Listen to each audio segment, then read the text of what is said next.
folks. You are listening to WDNA 88.9 FM with the Frost Jazz Hour that comes to you every Thursday at 11.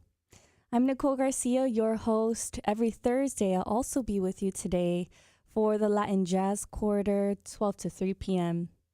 And today, I'm joined in the studio with drummer, composer, faculty member Steve Rucker. Steve Rucker is a lecturer in the studio music and jazz department at the Frost School of Music. He received his bachelor's degree in studio music and jazz from the University of Miami in 1979 and was awarded his master's degree in jazz performance in 1983. And since then has been performing with so many bands that you may know, the Bee Gees. And he also has a goal that he was sharing with me today in the studio, that he releases music once a month. So how are you doing, Steve? That's right. That's a challenge. Starting a few years ago, I decided that I would release one tune every month. And it's been interesting because sometimes I'll get to the middle of the month. It's like, oh my gosh, what am I going to do now?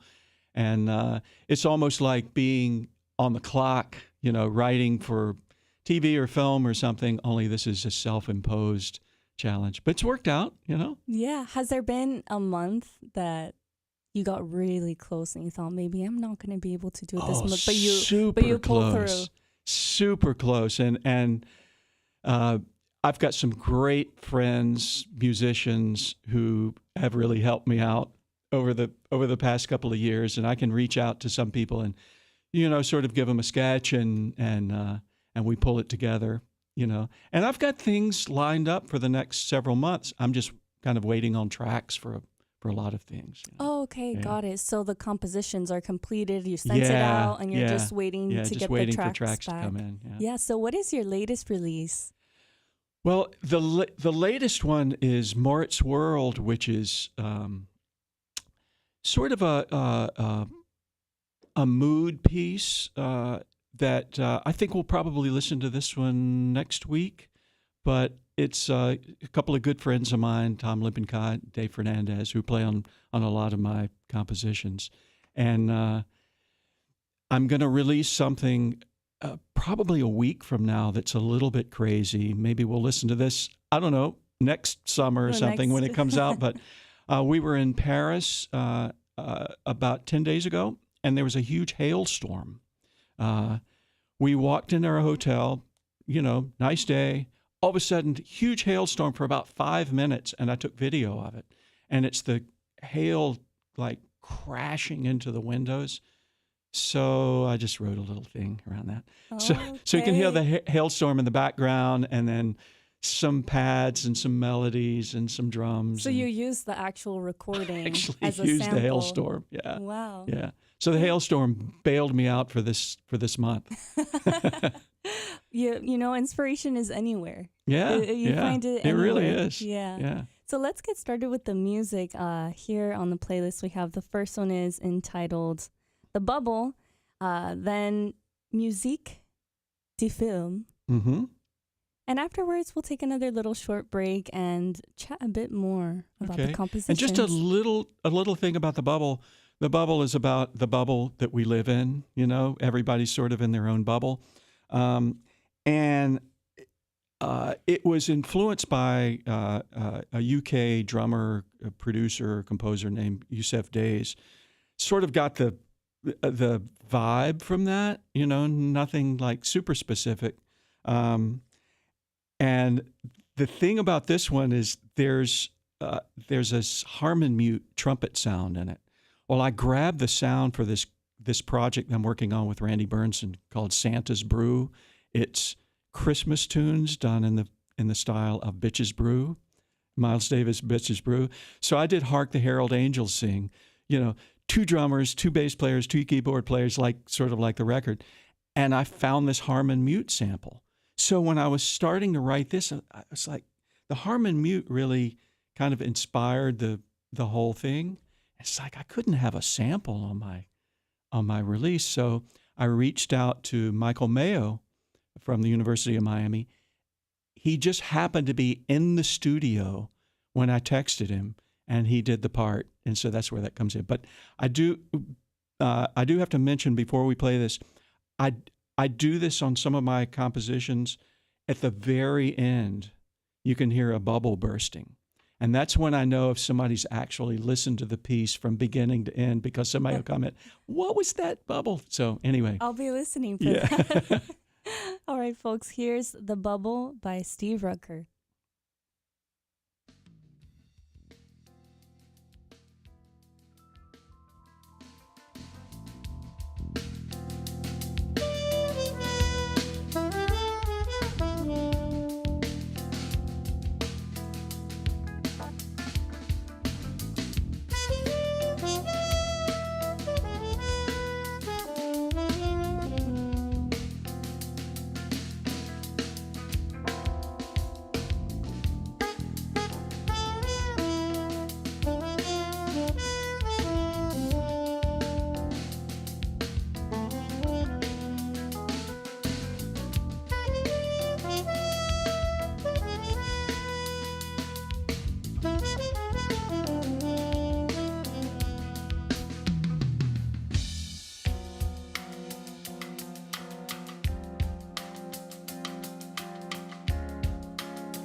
You are listening to WDNA 88.9 FM's Frost Jazz Hour.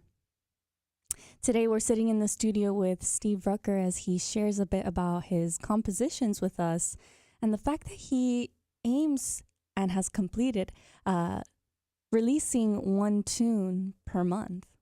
So next week he will be with us in the studio as well, where we will be able to listen to his latest release. And starting at the top of the hour, you listen to The Bubble, Musique de Film, and that last one, Green Hill.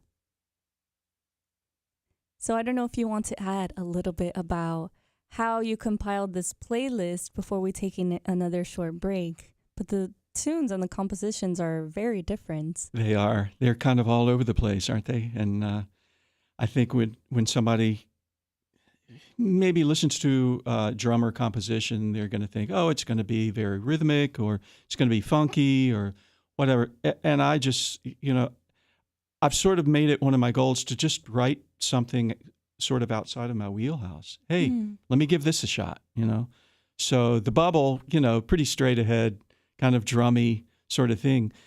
Musique de Film they're all software strings. My buddy John Gilliton, that I've been working with for many, many years, gave me 2 terabytes of strings, string libraries last year.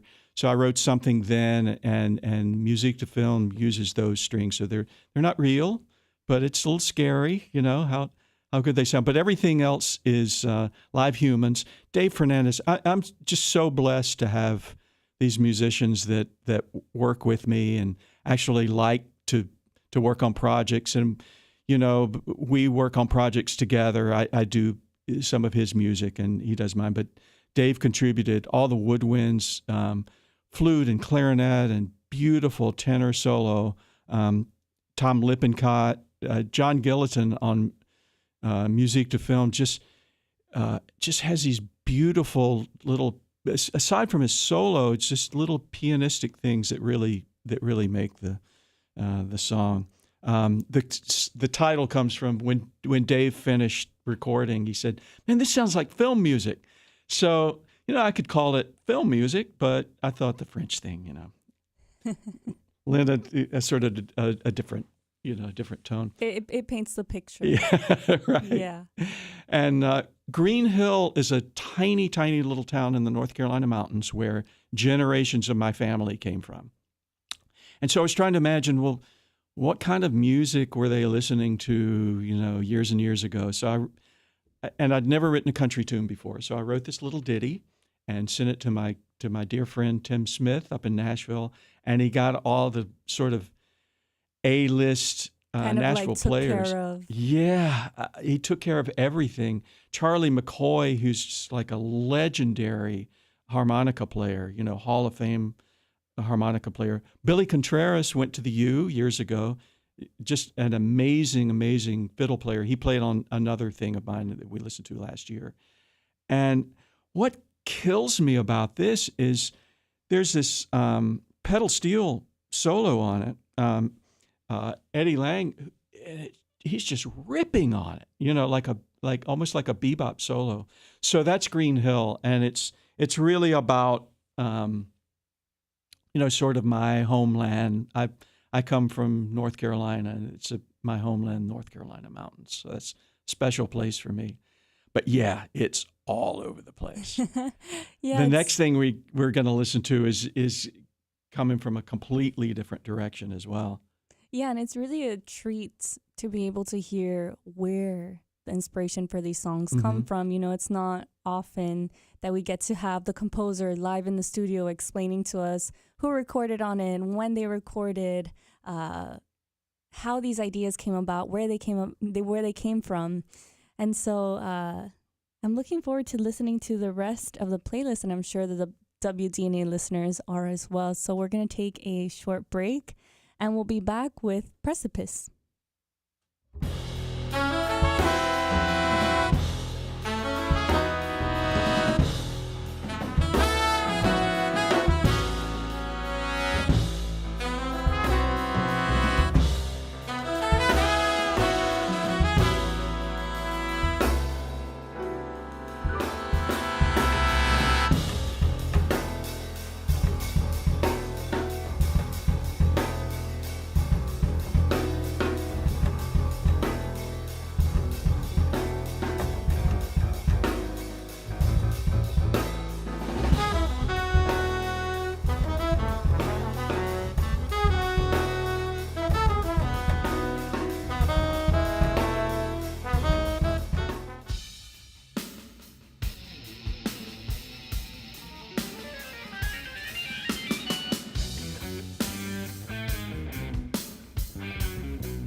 That was different. Huh? Yeah. That's right, folks. You are listening to WDNA 88.9 FM. I'm sitting here live in the studio with drummer, composer, and faculty member Steve Rucker. And we were just chatting about how at the end of his songs, he'll kind of add these little sounds to make sure that people are really listening to the end. So, of course, on the bubble, there was a bubble. Yeah. Was it on the bubble? Which tune was it? That was the bubble. The bubble. The bubble bursting. Yeah. And then on Precipice, it was this little that's toy piano. kind of obscure, but this old friend of mine that I used to work with Ben Vereen, Dave Loeb, in case Dave listening, at the end of Ben's show, big show, applause, applause, applause. And in the background, you could hear Dave play. So I did that on toy piano just to see, if someone's listening. I think Jeff Carswell, the bass player on this, is, are you sure you want to put that on there? I said, yeah, because, it's crazy. No, I love it. I get like maybe, 150, 200 likes, but then I look at the streams, they've got like 18 streams. So I know that there are a lot of people that are going, yeah, okay, yeah, crazy tune by Steve again, but not everybody's listening. So, I want to encourage people to actually, check out the music when you get a moment. And listening to the end, especially on radio, we tend to kind of want to, so that the songs don't have so much dead air in between. Yeah. So normally what we would do is kind of like lower the volume or something. Yeah, sure. But then, it's important to just really listen to the end, because if I had never heard the track, I would kind of be fading out or something. But if you listen till the end, then you hear these other sounds. And it's silly. And I think the reason for that is, this is a kind of a fusion thing. And I sort of do this fusion thing sort of tongue in cheek. I don't know if I totally take it seriously, as serious as some of the other music. And this one, we were talking about inspiration, where inspiration comes from. I had this great conversation with Tom Lippincott yesterday. And I guess He's sort of amazing. Yeah. Oh, Tom is just incredible. And he plays on a lot of my music. But, it's like we'll listen to something and we'll get an idea from another piece of music, and it inspires us, but then what we write might be completely different than that. But at least we got sort of a spark. Yeah. This particular one I was walking my dogs one morning, and this bass line came into my head. So I voice memoed it into my phone, and it kind of went from there. The guitar player on this is Lindsey Blair, who's an old friend of mine. Amazing, amazing guitar player. And he really captures this. It sort of goes into a double time, fusion-y kind of thing. And Renato Diz, who's, just one of my favorite people on keyboard. I'm going to have to write something where Renato can really improvise and stretch out, because he's mostly on this providing sounds and just a ton of different keyboard sounds on this. He really spent a lot of work on this. And Jeff Carswell on bass, who plays on the majority of my tunes with this just nasty low bass sound in this. But really, really different from Green Hill, the one before it, right? Yeah, and earlier you were mentioning that you don't want people to kind of think that you do one thing, right? Yeah. And in some ways it's so interesting, because at the end of the day, it kind of becomes your signature that you don't do one thing. You do multiple things. It makes me think of artists like Bobby McFerrin, who were able to somehow make this quote unquote their brands, right? Like these are artists who have tons and tons of listeners. And when we were speaking last year about some of the advice that you give to students, it's have a brand, something that identifies your sound. And in some ways, I think you are a great example for that as well, because whereas one might think that it's kind of different sounds, I mean, it is one sound and it's you. Yeah. Yeah. No brand. Yeah. is my No brand brand. is a brand. Exactly. Totally. Yeah. I think of I love Radiohead, and Radiohead has gone through I all of these love. different iterations. And, you know, first of all, it's a challenge to me to write in different styles that maybe I don't know anything about. But the other thing is, I think if I wanted a career like I wanted to be known as this person, this kind of writer, that I might write similar things. But I don't really care at this point in my life. I just don't care. And it might even be career ending for somebody that, you know, is interested in being, let's say, a singer-songwriter, and they're all different kinds of styles. Maybe that wouldn't be the best thing for them, you know? Right. But I just really don't care. I'm just throwing stuff out there one a month and maybe, you know, keeping things interesting. And it's not music for everybody, you know, maybe. And maybe there's some people that would listen to one thing and go, oh, that's awful. And then the next thing they might like. So who knows? Yeah. And also, when listeners check out a song that maybe is in a genre that they're not used to, I think also you as an artist, you're kind of making that space for them because it's an entryway to listen to something that they may have never stumbled Good upon. point. Yeah. Yeah. Yeah, hopefully so. They So like the bluegrass, and then it's like, what in the world is this? And so it might open some doors. I don't know. yeah. So for example, for me, I don't listen. For example, bluegrass is not something I would listen to in the car. Like I don't have a bunch of bluegrass CDs Right. just laying around. But when it plays, oh my God, I'm so in it. It's so beautiful. So I'm glad that I got to listen to that track. So for WDNA listeners, the bluegrass tune is entitled Green Hill. Yeah. So we'll continue with the show. This next one is entitled Travels with Thomas. I'm not sure if you want to share something about that Yeah. one. Okay. So this is written for Tom Lippincott, and Tom had planned, he and his wife were going to get in a modified van and just go. And they were just going to split, go all over the country. And it got delayed and delayed and delayed for a lot of different reasons. But I wrote this last September, thinking, Tom's leaving, so I want to do one thing with Tom before he gets out of here. So there's a John Steinbeck novel called Travels with Charlie. He travels all over the country with his dog. His dog's named Charlie. So I thought, okay, Travels with Thomas. It's a framework. It's like a rough framework. Tom is just a brilliant sound innovator. I mean, he's an amazing jazz player, improviser, but his palette of sounds is just off the chain. So I wrote sort of a framework, and he just did his thing as he always does.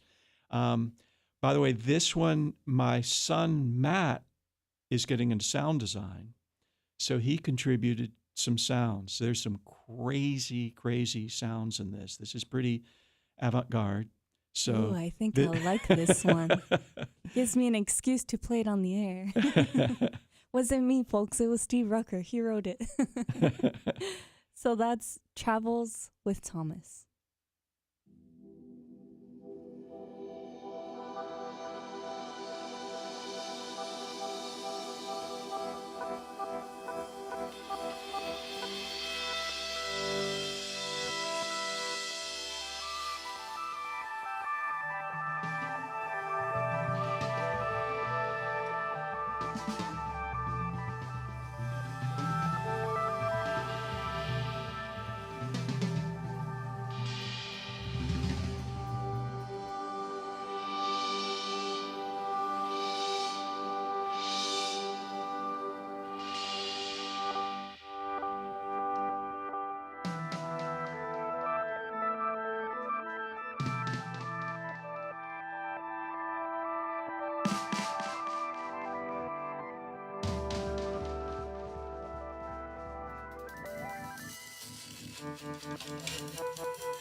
Travels with Thomas by Steve Rucker. You are listening to WDNA 88.9 FM's Frost Jazz Hour, where we've spent some time chatting with Steve himself, who composed and played on these tracks, and that last one is entitled Travels with Thomas. That was pretty nutty, huh? It was. So, and we were talking about this. The idea was it's a takeoff on Travels with Charlie, John Steinbeck novel. Tom Lippincott was planning a big trip with his wife, traveling around the country. It's been delayed over and over. So, but I wrote this thinking, oh, Tom's leaving town, so I got to write something. So I wrote a framework, some harmonic suggestions and some tempo changes, some bass lines and all that kind of thing. And I sent it to Tom, and I get this just incredible track back. And he's so much fun to work with because he never disappoints. You have an idea for something. It's like, okay, Tom's gonna crush this, and you send it to him. It's always amazing. So anyway, I want to work with him now. yeah, we were talking about sort of a Tim Watson, kind of guy. Just these incredible soundscapes, and but there's a bunch of stuff going on. We can go down the geek rabbit hole, but Tom at one point is playing these sort of short sounds, and so I sidechain the drums to that. So basically what I'm doing is using Tom's dynamics to control the dynamics of the drums. So I played something really wild and wacky, and they sort of lock in together there. There's also a whole bunch of like effects on the drums. There's some flanging, and there's some parallel compression and phase shifting and all of that kind of thing. I'm also kind of a big Square Pusher fan, and Square Pusher in his music, he kind of chops up the drums. So there's a section at the end where I sort of, I try to emulate that, where the drums are just going crazy and it's all chopped up, and the kind of thing that I could never play actually in real time, but it kind of works for this. And a whole bunch of sounds. I grabbed a bunch of stuff from Splice, but also I used my son Matt, who was getting into sound design, and so there's a crazy sound. It sounds like, I don't know, aliens eating the tape at the end, and it kind of fades out on that. So that's Travels with Thomas. Kind of fun. Yeah, I hope he doesn't find on his travels these kinds of sounds. Tom and I years ago had a guitar drum duo where we just played crazy stuff. I want to hear that. Do you have that? There's a couple of things roaming around on the interwebs, but we would play just like crazy coffee houses where we'd go after a poet or something. And it was just the two of us, Tom playing, and I played drums and also some disturbing sounds on a laptop, and it was a lot of fun. So we've sort of got a history At a of coffee that. shop. At a yeah. Yeah. Someplace we played just weird places. Someplace downtown that was just probably not there anymore. But Yeah. fun Cool. stuff. Yeah. So this next one is entitled "A Knowing," followed by Tita. And, just because we are running out of time, I was wondering if you wanted to share a little bit about these tracks beforehand. Yeah, sure. So Deepak Chopra has this concept that there's a belief and there's a knowing. So I think a belief is if you read something or you hear somebody talk and you want to believe this thing, but you don't have experience of it. So I think there's a big difference between a belief, which may be artificial, which you may not feel in the deepest sense, and a knowing. And a knowing is you've had experience with this particular thing. So that's the idea. Craig Carruthers did a cool cover art for this, where it's kind of like me sitting on a hill overlooking this scene. Craig's been a big part of my music. I kid with him sometimes that sometimes his artwork is better than the tune, But this is what I did on this is I just reached out to my dear friend John Gilliton, and I said, "You've got it. All right, I want you to do the whole thing."